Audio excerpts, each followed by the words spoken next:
tidak dapat terwujud tanpa sumber daya manusia yang tepat.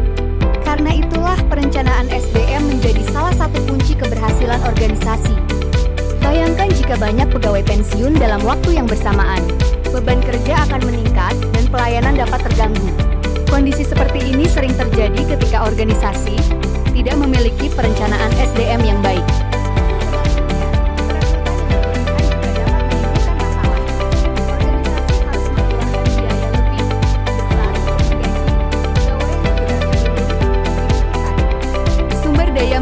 Merupakan penggerak utama organisasi.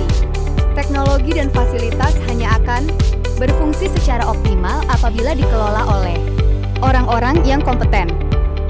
Perencanaan sumber daya manusia adalah proses memperkirakan kebutuhan tenaga kerja, organisasi di masa sekarang maupun masa depan, serta menyiapkan langkah-langkah untuk memenuhinya. Tujuan utama perencanaan SDM adalah memastikan bahwa organisasi memiliki jumlah pegawai yang tepat, dengan kompetensi yang sesuai pada waktu yang dibutuhkan. Manfaat perencanaan SDM. Manfaat pertama, organisasi dapat memanfaatkan SDM yang sudah ada secara lebih optimal. Sebelum merekrut orang baru, perencana SDM perlu lebih dulu memetakan kondisi pegawai yang sudah ada, berapa jumlahnya, berapa lama mereka sudah bekerja, apa keterampilan yang dimiliki, dan bakat apa yang masih perlu dikembangkan. Manfaat kedua, produktivitas kerja meningkat. Perencanaan SDM yang efektif memastikan tidak ada kelebihan atau kekurangan pegawai. Ketika jumlah dan penempatan pegawai sudah tepat, maka beban kerja terdistribusi secara merata.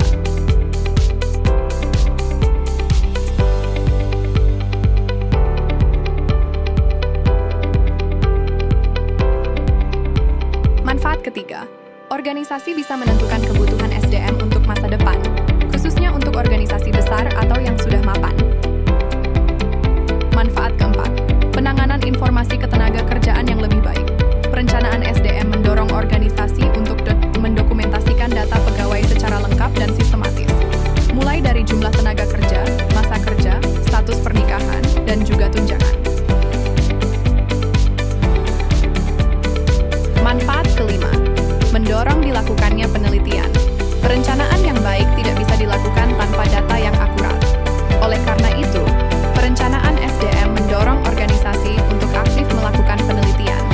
Manfaat keenam, menjadi dasar penyusunan program kerja. Rencana SDM yang sudah tersusun rapi akan menjadi acuan bagi seluruh unit kerja yang menangani SDM dalam organisasi.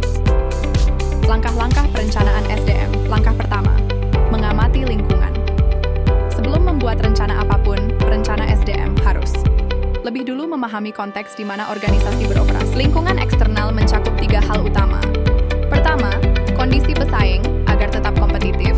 Organisasi perlu memastikan kualitas SDM-nya minimal setara dengan organisasi lain yang bergerak di bidang sama. Kedua, pasar tenaga kerja, seperti apa kondisi tenaga kerja yang tersedia di luar sana, termasuk tingkat pendidikan dan keterampilan yang umum dimiliki. Ketiga, regulasi pemerintah, misalnya aturan tentang upah minimum regional, kebijakan rekrutmen ASN, dan lain-lain. Sementara itu, lingkungan internal mencakup perencanaan strategis organisasi, perkembangan teknologi yang digunakan, dan budaya organisasi. Singkatnya, langkah pertama ini adalah tentang membaca situasi sebelum bertindak. Langkah kedua, meramalkan permintaan tenaga kerja. Ada 2 metode yang digunakan. Metode kualitatif mengandalkan penilaian dari para ahli. Teknik pertama adalah teknik Delphi, di mana para ahli memberikan penilaian dan asumsi mereka secara terpisah tanpa bertatap muka langsung. Teknik kedua adalah teknik kelompok nominal, DOT, di mana para ahli berkumpul bersama dalam satu konferensi. Metode kuantitatif, di sisi lain, mengandalkan data dan angka. Teknik analisis tren melihat pola historis seperti jumlah unit produksi atau pendapatan untuk memproyeksikan kebutuhan SDM ke depan. Kedua metode ini tidak harus dipilih salah satu. Dalam praktiknya, kombinasi keduanya sering memberikan hasil yang lebih akurat. Langkah ketiga, meramalkan suplai tenaga kerja.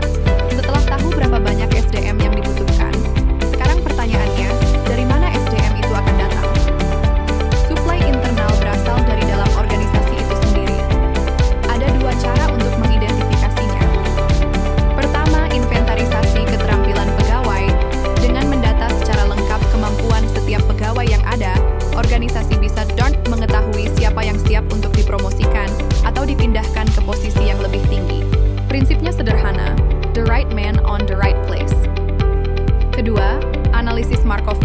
metode yang lebih kompleks, menggunakan data historis pergerakan pegawai selama beberapa tahun terakhir, untuk memprediksi kemungkinan seorang pegawai akan tetap di posisinya, dipindahkan, dipromosikan, mengundurkan diri, atau pensiun di masa mendatang.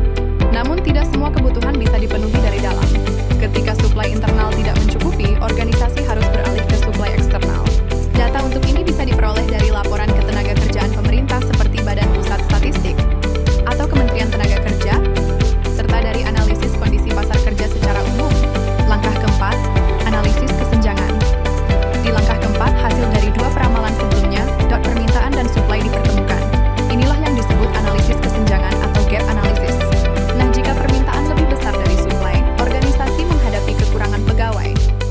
Jika suplai lebih besar, ada kelebihan. Kedua kondisi ini sama-sama bermasalah dan perlu ditangani. Proses penanganannya melalui 3 tahap. Pertama, mencari alternatif pemecahan. Cara biasanya melibatkan masukan dari pimpinan, manajer lini, pegawai, pelanggan. Kedua, mengevaluasi setiap alternatif melihat kelemahan dan keunggulan masing-masing dalam konteks MTK yang dihadapi. Ketiga, memilih solusi terbaik bisa jadi satu alternatif yang paling unggul, atau kombinasi beberapa alternatif sekaligus. Langkah kelima, memprogramkan tindakan. Langkah terakhir adalah mengubah semua keputusan yang sudah diambil menjadi tindakan nyata di lapangan. Disinilah rencana diuji.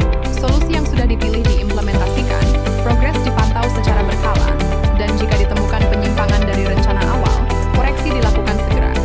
Tidak ada rencana yang sempurna sejak awal. Yang membedakan organisasi yang baik adalah kemampuannya untuk mendeteksi dan memperbaiki deviasi dengan cepat. Perencanaan sumber daya manusia bukan sekadar administrasi, ia adalah strategi. Organisasi yang mampu merencanakan SDM-nya dengan baik akan lebih siap menghadapi perubahan, lebih efisien dalam menggunakan sumber daya, dan lebih kompetitif dalam jangka panjang. Namun perlu diakui, terutama dalam konteks organisasi publik di Indonesia, penerapan perencanaan SDM yang ideal masih menghadapi berbagai hambatan, dan keterbatasan anggaran adalah yang paling utama.